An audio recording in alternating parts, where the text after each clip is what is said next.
It's believed at this hour, and it's been confirmed to ABC News by state police there in Connecticut, that 2 shooters were initially believed involved in the mass shooting. One of those shooters now dead. What's not been confirmed is whether or not that gunman took his own life or whether or not there was something that ensued after authorities began arriving at the scene. And now the big question will be, is there, in fact, that second shooter, and where is that second shooter? There have been searches that have unfolded throughout the afternoon, car to car, with authorities there armed. As you can see, they're heavily armed, many of them carrying their automatic weapons to try to find out really what unfolded here today. Can you imagine being a parent of a little child who saw this scene that you're looking at right now?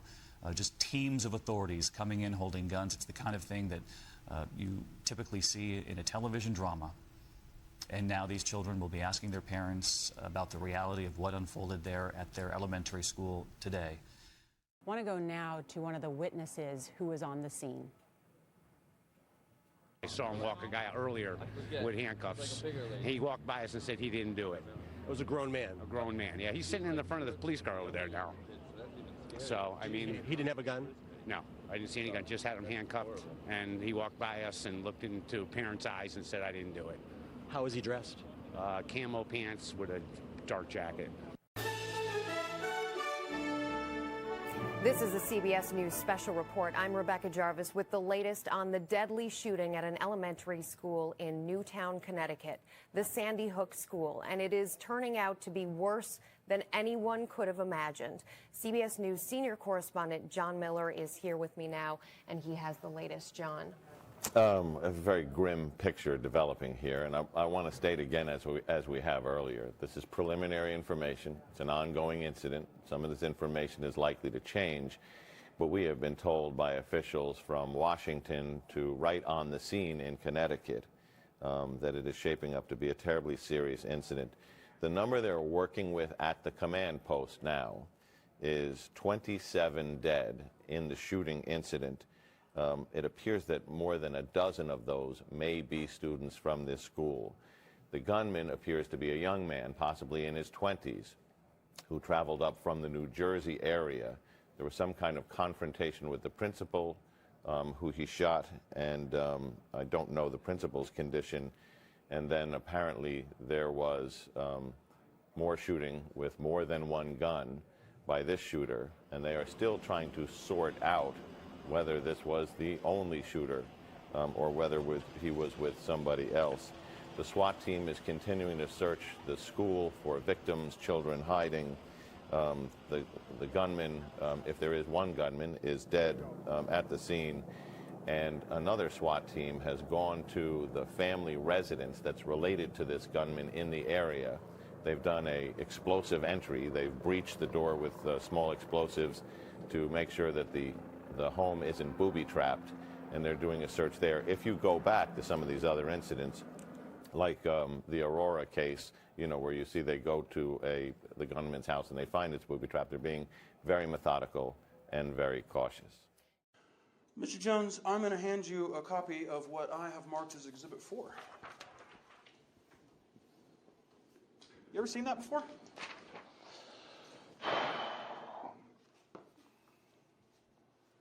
I don't remember. You're not sure if you've seen this before? No. Okay. You'll see up at the top it has a timestamp, 12/14/12. Yes. You know that's the date of Sandy Hook, right? I don't know. You don't know that? Well, is that the date? It is. Okay. It is, Mr. Jones. You will admit, I mean, you've done mocking imitations of Sandy Hook parents crying, correct? No. I want to play you a video clip, too, from September 24th, 2014 and November 11th, 2016. Will you play the video clip called Crying? And then you've got parents laughing, going, and then they walk over to the camera and go, and not just one, but a bunch of parents doing this. Then we see footage of one of the reported fathers of the victims, Robbie Parker, doing classic acting training where he's laughing and joking, and they say, hey, we're live, and he goes, oh. And maybe that's real. I'm sure it is. you realize now you were mocking the difficult emotional reactions of people who provably lost their children. No, I was not mocking. I was showing what people were questioning. It was not to mock the parents. It was showing why people were questioning. It's you that is projecting mocking onto it. I was showing what he did. And they're getting ready to come to the microphone, so we'll listen in. Okay.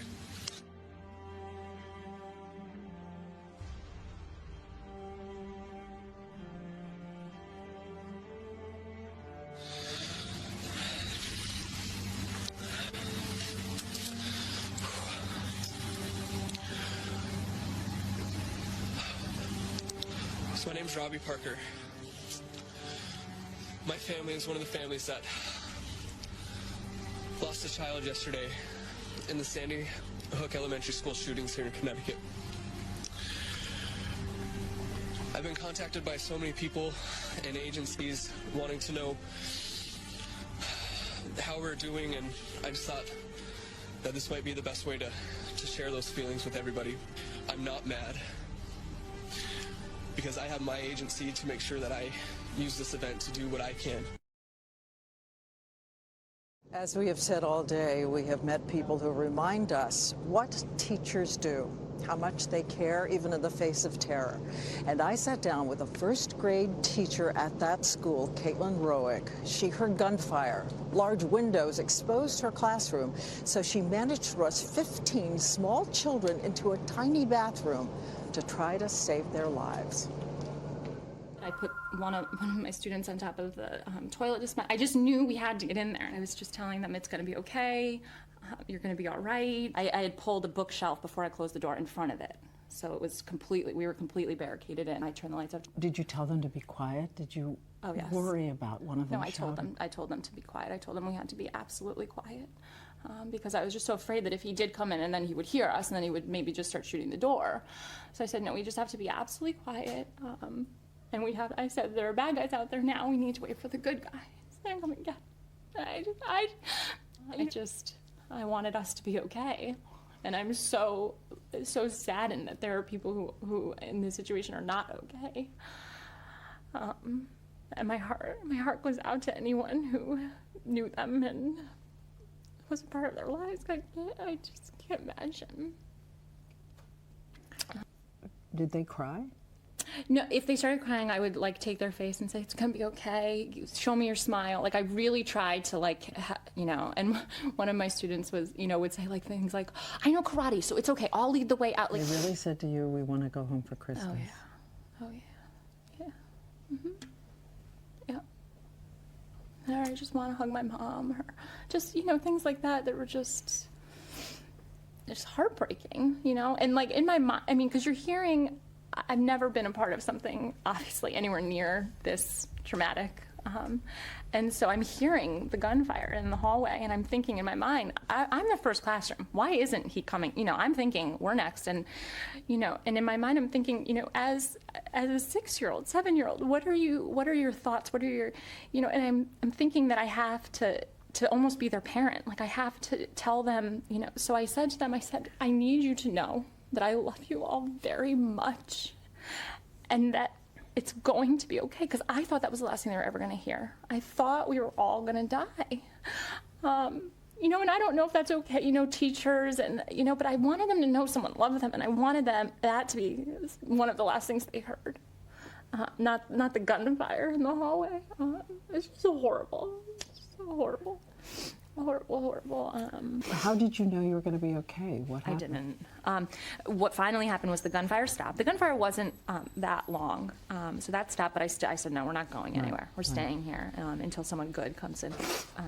Gets us out. So eventually, what happened was the police came and started knocking, and obviously, I was completely beside myself, and I said, I don't believe you. You need to put your badges under the door. So they put their badges under the door. I said, if you're really a police officer, then you would have a way to get in here. You would have a key, or you would have gotten it from the janitor. If everything's okay now, you would have found the keys. So he had the keys, and he found the right one, and he unlocked the door, and then they brought us out to the firehouse to meet up with the rest of the teachers and students, waiting for parents to come and pick them up. I think there are a lot of people who want all the teachers to know how much it means to them, how much they care about their children. Mm-hmm. How could you not? Thank you. Thank you. And she only spoke, she said, because she wants us to know this is a school of teachers who care so much about each other and their students. She wanted to pay tribute to all of them tonight, and she is praying for all those who are grieving. I thought I heard some gunshots, and sometimes I hear a deer hunter shooting, and it's boom, boom. But these were very staccato shots. They were very quick. Boom, boom, boom. And I thought, how obnoxious. Why would a hunter do that? But I didn't think much of it. I really didn't. I didn't think much of it. And I walked outside right there, and I looked down here.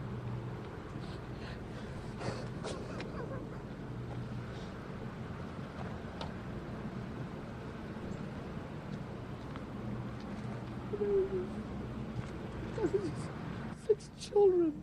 They were sitting there. And I had no idea why they were there. And there was a school bus driver, and she said, there's been an incident. And I said, well, just come in the house. And that's how it started. And I brought him in the house. And then over the next 30 minutes, they just described what happened, little by little. And these two boys kept saying, we can't go back to school. We can't go back to school. Our teacher's dead. Mrs. Soto, we don't have a teacher. And I couldn't believe it. I couldn't take that in. A woman came to my house at 12 o'clock. Her face looked frozen in terror. I've never seen a face look like that. And she said, is my boy here? I heard there were 6 kids here. And she said the name of the child. I thought if she had been to the Sandy Hook schools, she thought maybe a miracle from God would have the child at my house. And I looked at the casualty list at 6 o'clock.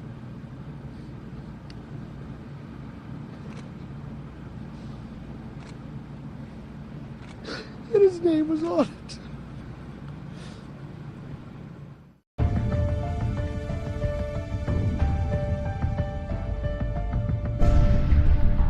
I'm so tired of listening to some of these leftists dismiss and attack Christians, Christianity, and our traditional beliefs. If you're a conservative Christian, then they mock you, they make fun of it, they laugh about it. These elitists looking down on gun owners as if we're just a bunch of rednecks. People don't feel as though they can be themselves if they're on the right.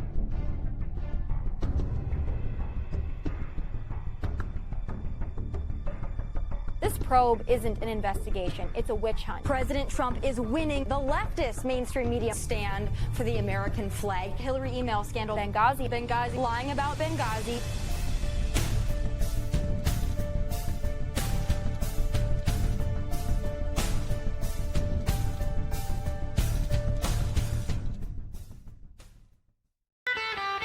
They're pathetic fuckers that want to keep killing our children. He does not give a fuck about these kids' lives. Yeah. I'd love to meet that. Hey, if you're out there, fuck you.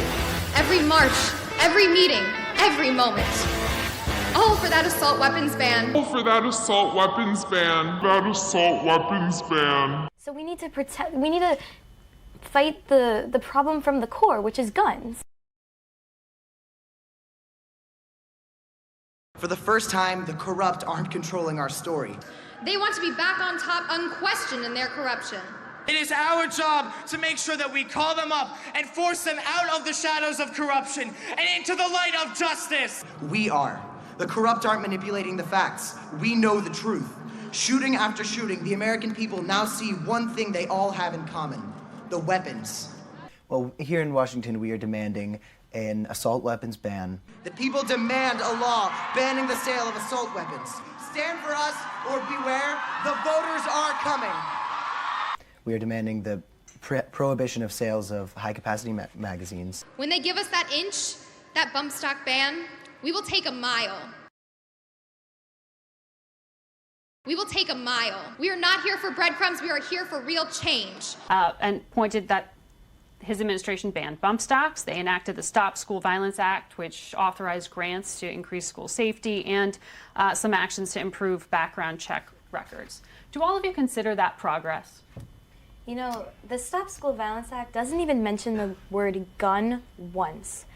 Obviously, school safety is important, but it doesn't just happen in schools, and people need to understand that.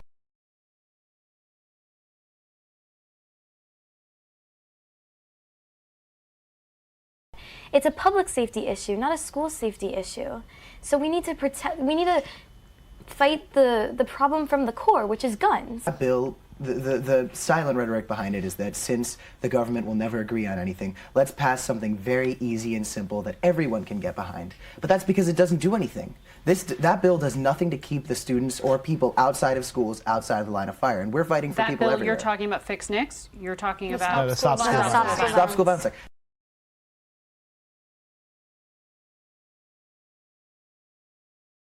You're talking about Fix NICS? You're talking about Stop School Violence Act.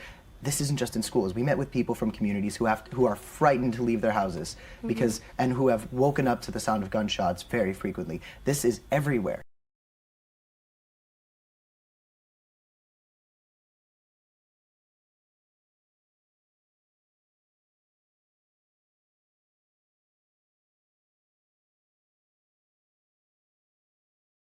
This is an epidemic. And the Stop School Violence Act does almost nothing to stop it. It doesn't say the word gun once. It doesn't say the words background checks once. And 97% of the country in a poll showed that they support universal background checks.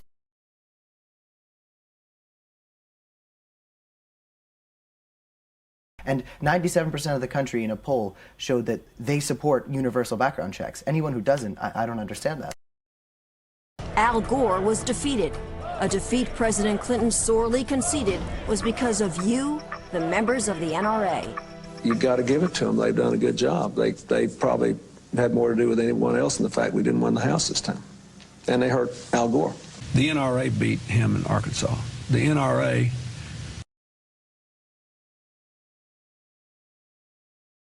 and Ralph Nader stand right behind the Supreme Court in their ability to claim that they put George Bush in the White House. And because 20 members of Congress were ousted, and because President Clinton's anti-gun agenda had been destroyed, and Al Gore had been defeated, the politics of Washington, D.C. have been turned upside down. Politicians and the media were no longer able, and frankly, many of them were no longer willing to stand behind the lie. And when CNN tried, it got slammed down hard by the NRA's Wayne LaPierre. Wow. CNN staged a fake demonstration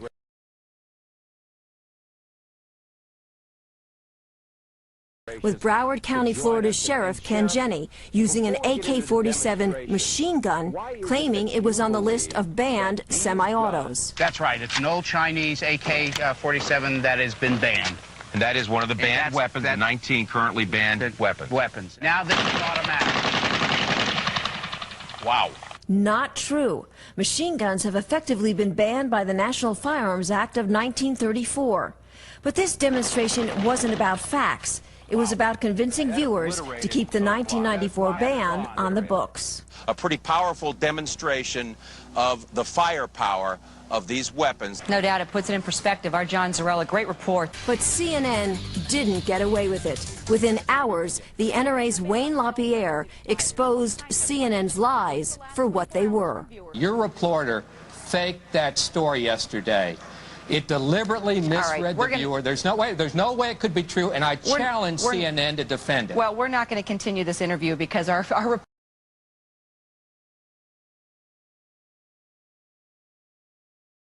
It's not just CNN. It's Washington Post, New York Times, Wall Street Journal, CNN, ABC, yeah, but who NBC. are the sources?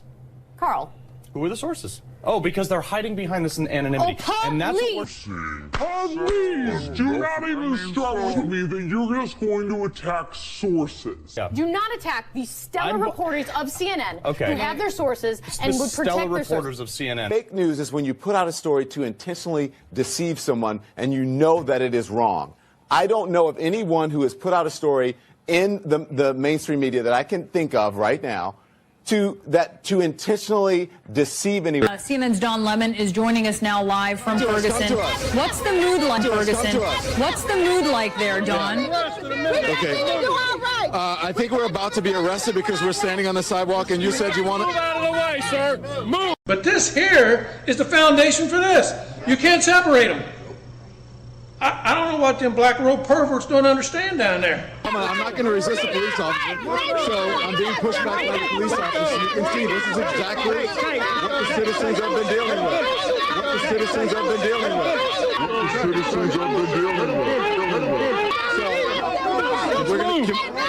Anyway. Now you see why people are so upset here. Well, we're not going to continue this interview because our reporter did not fake. Because you don't want the truth. Right. The truth matters. You misled the viewer. CNN was faced with a media nightmare. Either stand behind the story and perpetuate the lie, or come clean. And that's exactly what Wayne LaPierre forced them to do. Another sea change moment with the media, because that's when the attempt to show the semi-automatic firearm as a fully automatic spray-firing machine gun stopped. Here's the correction CNN aired 3 days later. On this program on Thursday of last week, we aired a live demonstration CNN set up with law enforcement officials of a banned semi-automatic rifle and its legal counterpart. We reviewed that demonstration and one on another CNN program and decided that a more detailed report would better explain this complex issue. Here's CNN's John Zarella. This is a semi-automatic firearm. It instantly self-loads and fires one bullet for each trigger pull. What we're talking about is not just 19 different kinds of guns. This is the first step of removing guns from freedom-loving individuals in this country. In fact, Senator Dianne Feinstein admitted that in an interview with 60 Minutes. If I could have gotten 51 votes in the Senate of the United States for an outright ban, picking up every one of them,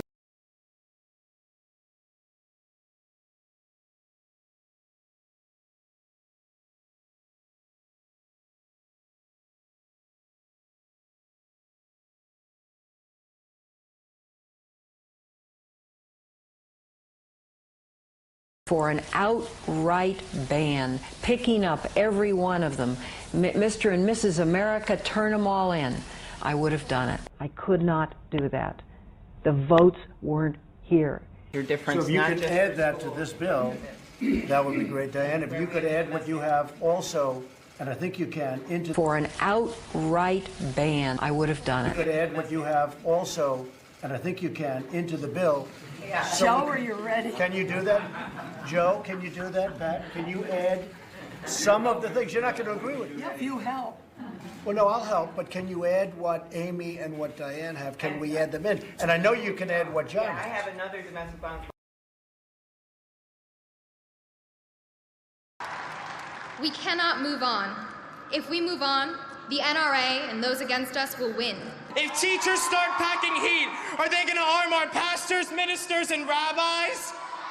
Are they going to arm the guy scanning tickets at the movie theater? Are they going to arm the person wearing the Mickey Mouse costume at Disney? This is what the National Rifle Association wants. This here, $1.05. When you take 3,140,167, the number of students enrolled in Florida schools, and divide it by 3,303,355, the amount of money Marco Rubio has received from the National Rifle Association.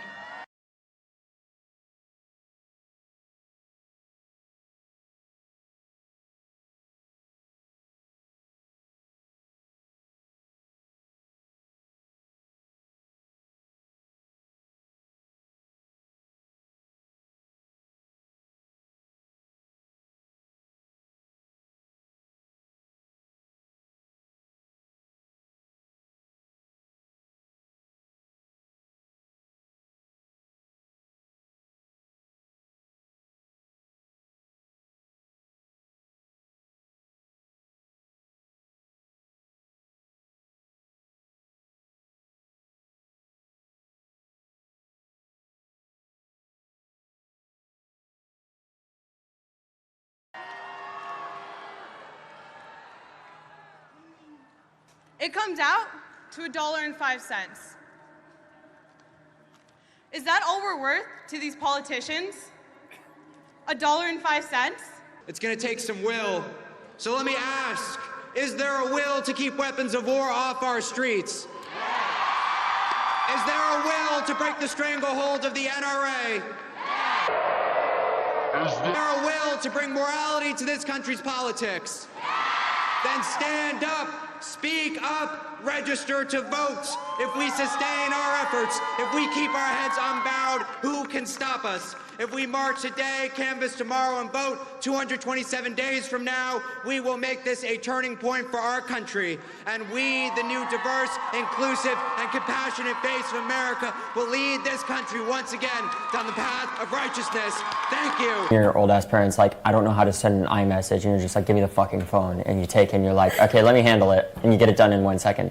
Sadly, that's what we have to do with our government, because our parents don't know how to use a fucking democracy, so we have to. And guard. With Rick Scott, it's like, when I get elected to Senate, we're not going to let that fucking happen, and you guys better not either. Oh, it's absolutely opportunistic. He does not give a fuck about these kids' lives at all. It's also been great advertising for me in terms of acting, because I don't give a shit what people say about me, but they've quadrupled my Twitter following, and they've done a great job of that. Oh, it's absolutely opportunistic. He does not give a fuck about these kids' lives.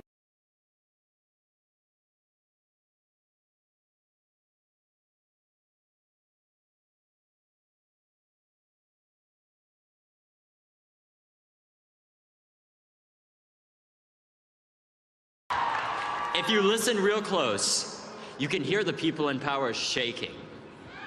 Because this is not cutting it. And I saved Nicholas for the end, because today is Nicholas's birthday. Nicholas, we are all here for you. Happy birthday. Happy birthday. Politicians say that your voice doesn't matter because the NRA owns them. We say no more.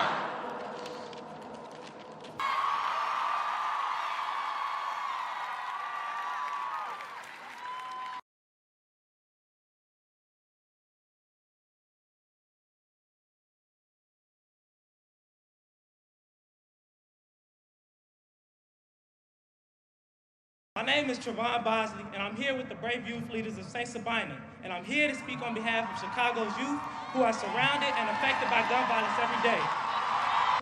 I must add, though, Chicago's violence epidemic didn't start overnight. It was caused by many problems that we are still not dealing with to this day. When you have a city that feels it's more important to help pay for a college's sports complex rather than fund schools and impoverished communities, you have gun violence. When you have a city that feels we need more divvy bikes in downtown Chicago for tourists rather than more funding for workforce programs that get guys off the streets real jobs, you have gun violence. When you have an Illinois state governor, Bruce Rauner, who feels that funding anti-violence programs is, I quote, non-essential spending, you have gun violence. When you have elected officials who feel that getting a few extra dollars from the NRA is more important than their actual constituents, you have gun violence.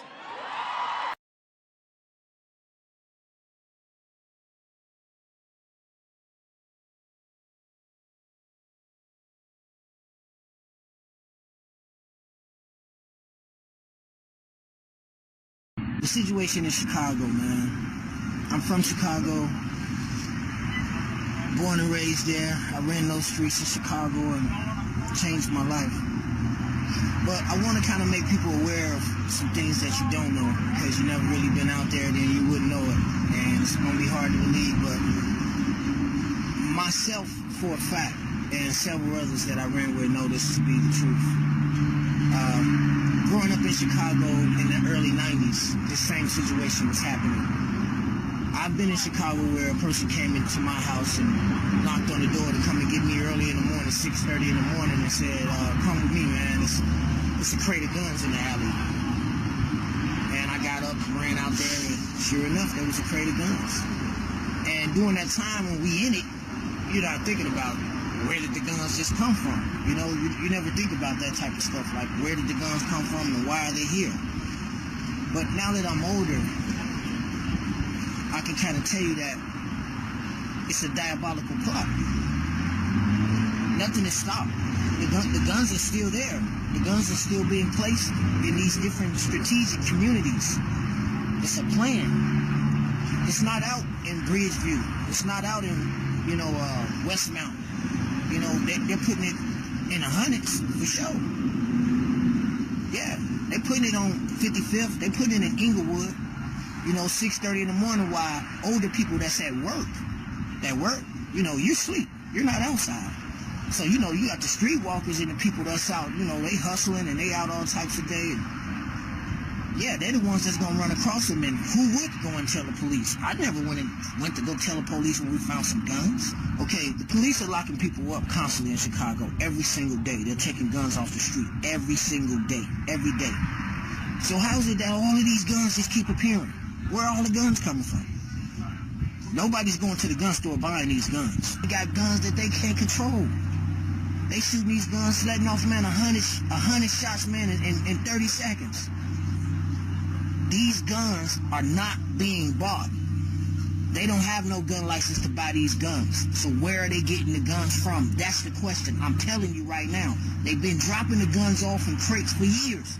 They've been doing it. I've seen it twice in my lifetime.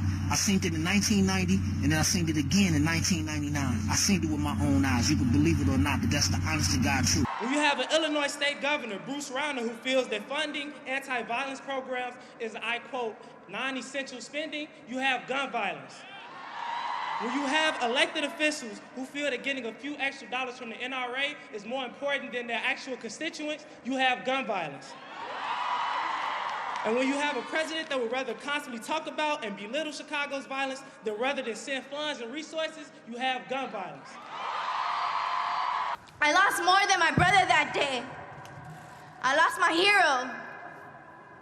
I also lost my mother, my sister, and myself to that trauma and that anxiety.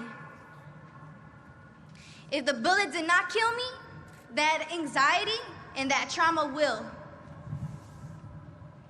I carry that trauma everywhere I go.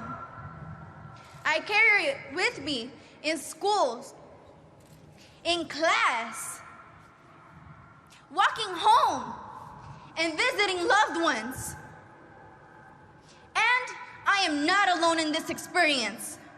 For decades, my community of South Los Angeles has become accustomed to this violence.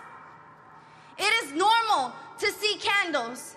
It is normal to see posters. It is normal to see balloons. It is normal to see flowers honoring the lives of Black and brown youth that have lost their lives to a bullet.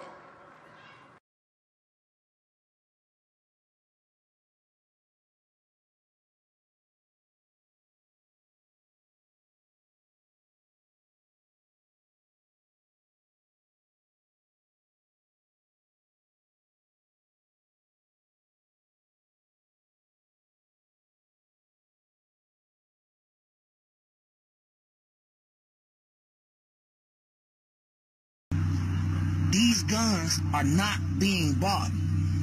They don't have no gun license to buy these guns. Well, here in Washington, we are demanding an assault weapons ban.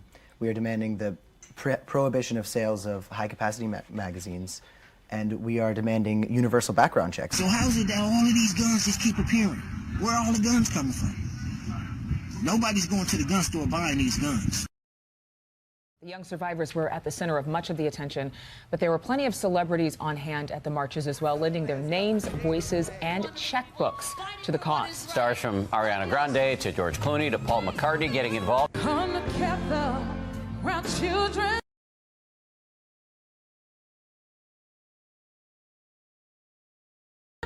Wherever you're wrong. Star Power boosting the March for Our Lives. MSD strong.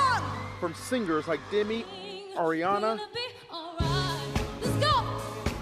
and Miley. I just find myself lucky to be in the presence of all of you wonderful people fighting for what is right. To Broadway actors Lin-Manuel Miranda and Ben Platt. Raise a glass to all of us. Tomorrow there'll be more of us.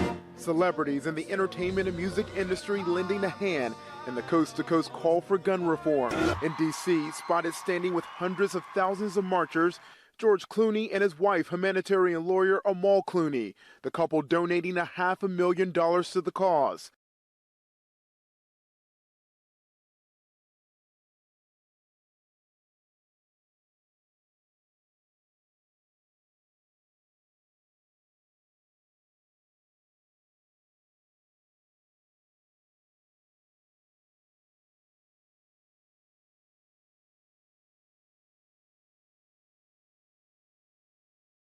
George Clooney and his wife, humanitarian lawyer Amal Clooney, the couple donating $500,000 to the cause. And in New York, Paul McCartney honoring John Lennon. One of my best friends was killed in gun violence right around here.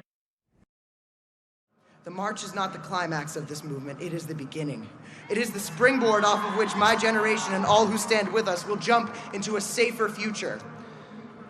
Today is a bad day for tyranny and corruption. And if you think today is good, just wait for tomorrow. Colton Hobb joins us tonight. Colton, thanks for coming on. Absolutely. Thank you guys so much for having me. And before we get into anything, I just want to make sure that everybody hasn't forgotten why we are actually here tonight. I mean, we lost 17 lives last week, and yes, I actually physically put 2 to rest. And to me, that was the hardest thing in the world to endure. I mean, nobody should have to go through this. So as long as we're taking the right steps to move forward from this and make sure that this doesn't happen again, I'm all for that. Well, we certainly haven't forgotten. Thank you for reminding us yet again. And we think that the only way to make the country better and maybe put a dent in this scourge is to have a rational, thoughtful conversation about what to do next. And with that in mind, you were planning to go to this event last night. And tell me if I'm mischaracterizing any of this. And you sent in, at the request of a CNN producer, you sent in a number of questions, statements you wanted to make, questions that you wanted to ask of the politicians on the stage. And they rewrote one of your questions? Is that right? Yes, sir. So what had happened was 4 days ago, I had gotten contacted by a lady named Carrie Stevenson from CNN. She had asked me originally to just write a speech. It was going to be at the town hall at the BB&T Center. So I agreed. I felt like it would be the right thing to do, be able to go speak my part, as well as open eyes to a few things that I thought that could make this situation a little better. From there, 3 days ago, so the next day after that, we had gotten, I got an email back from her, and she asked for more of questions rather than a speech, which I was totally fine with. So I wrote a little less of a speech and more of questions that I wanted to ask at the town hall. The day after that, it was more of just questions. She asked for just questions that I would like to ask. So I gave her my questions, and then yesterday at about 5:15, I made contact with her, and she had asked if I just asked her one question. So what they had actually done was wrote out a question for me, because in my interview with CNN, I had talked about arming the teachers if they were willing to arm themselves in the school to carry on campus. And they had, she had taken that of what I had briefed on and actually wrote that question out for me. So I have that question here if you'd like me to ask it for you. Well, but I just want to make sure I have this straight. So you sent them a long, in effect, essay on what you thought, but they put their own words in the question, and they weren't the same as the words you had sent in? They were the producer's words? Absolutely. They had taken what I had wrote and what I had briefed on and talked about, and they actually wrote the question for me. But not with your words. I mean, they put their own words into your question, even after they'd asked you to send questions in. But that seems dishonest. It definitely did, and that's kind of why I didn't go last night. Originally, I had thought that it was going to be more of my own question and my own say, and then it turned out to be more of just a script. And she had actually said that over the phone, that I needed to stick to the script. That's remarkable. What did you watch last night? I watched a little bit of it. I kind of felt like I didn't really need to, because I knew that as soon as what had happened with me, that it was going to be more scripted and wasn't actually going to be actual questions. Then I didn't feel the need to fully watch it. So if CNN was willing to reword your question, put their own words in your mouth, and as you said, you didn't want to go along with that, do you think they did that to other people last night? I mean, absolutely. From what I did see, I'd seen a couple people that had asked questions before I did leave my house, and it was a little piece of paper cut out.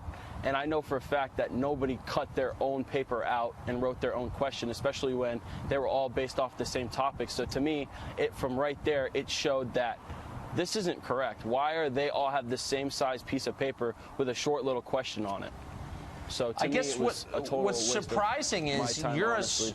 you're not just some person off the street. You're a survivor of this shooting, and the point was to listen to you, to the survivors of the shooting. Were you surprised by the way they Absolutely. behaved? I mean, honestly, it was very shocking to me because we just went through such a horrific tragedy. For them to take that and now make such a big news cast over what they want to hear, it was very upsetting to me. It's shocking to us too. Trust me, in the actual journalism business. Colton, thank you. Thank you for telling us that. It's really interesting. Absolutely. I appreciate it. Absolutely. Godspeed. Again, these are common sense bills. No one is taking away anyone's constitutional right to own a firearm. No one is taking away anyone's constitutional right to own a firearm. And if those elected to represent us won't do what's right to keep us safe, then we're going to be too loud for them to ignore.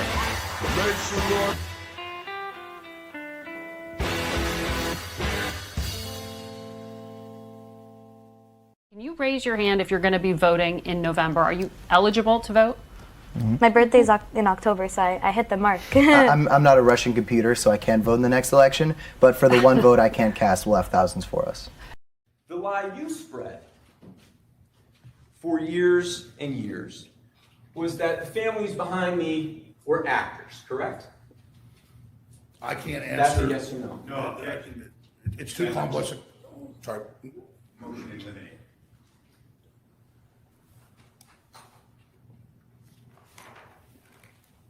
Can I have a sidebar on that?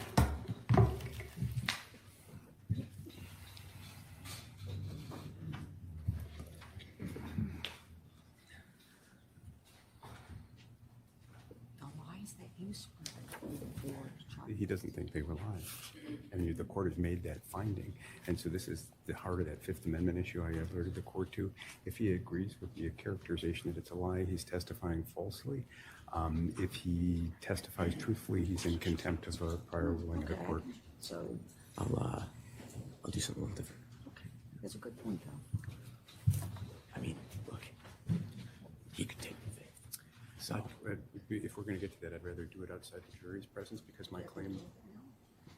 I'll try something. Okay. Chris.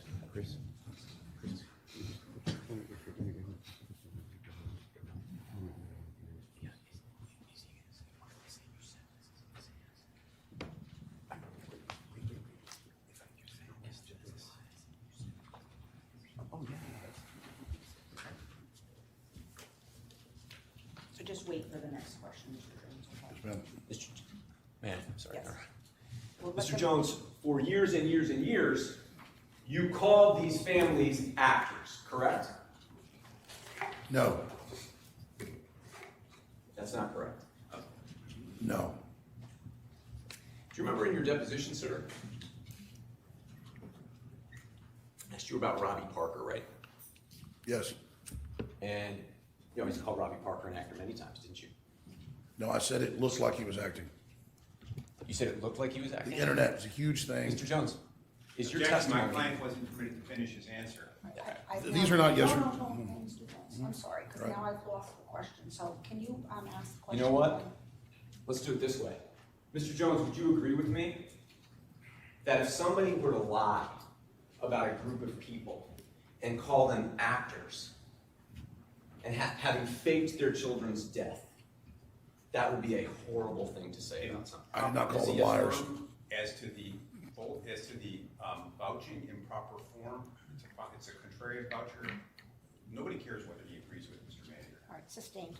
Mr. Jones, if someone were to falsely claim that a group of families who had lost loved ones were actors and had faked the deaths of their loved ones, that would be a horrible thing to say, correct? In the context, it could be, yes. Could be. And if somebody were to spread that claim to millions and millions and millions of people, one would expect those families who have been falsely accused to be damaged, correct? Objection, speculation, Judge. Yes or no, sir? I cannot answer this question truthfully without violating the court's order. Well, why don't we have an invocation then? What's an invocation? Oh, no, wait, Judge.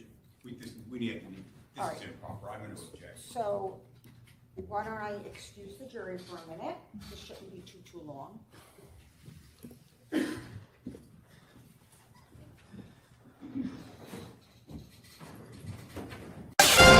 Breaking news at noon, we are now learning that a father of one of the Sandy Hook victims has taken his own life this morning. Newtown police were called to a building in town to respond to reports of a suicide. We now know that Jeremy Richmond, the father of Aviel Richmond, was found dead. He had started a foundation in his daughter's name. Channel 3's Nicole Nalepa has been following this heart-wrenching story closely. Nicole, where does the investigation stand right now? Kara, you said it. It is a heart-wrenching story and heartbreaking for a community that has been hit with so much. Newtown police say Richmond's death appears to be a suicide and that his death does not appear to be suspicious. And that is all that they're saying right now. I'm hearing an autopsy is expected to be done later today. So here's what we were able to find out for you on this story. Newtown police, ambulance, and fire were called to Edmond Town Hall at 7 a.m. to investigate the report of a suicide. And just to be clear, Edmond Town Hall is a theater and event space in town that houses many community events. That's where they found the body of 49-year-old Jeremy Richmond. He was the father of Aviel Richmond, one of the first grade students killed in the 2012 tragedy at Sandy Hook School. And he created the Aviel Foundation in his daughter's memory, which was a nonprofit organization that focused on preventing violence through brain research and community engagement. Police say Richmond had an office at Edmond Town Hall. Now, this news comes after two survivors of the 2018 massacre at Marjorie Stoneman Douglas High School in Parkland, Florida, committed suicide in the past week. The National Suicide Prevention Lifeline is open 24 hours a day. So if you or someone you know needs help, please call this number, 1-800-273-8255. Live in the studio, Nicole Nalepa, Channel 3 Eyewitness News.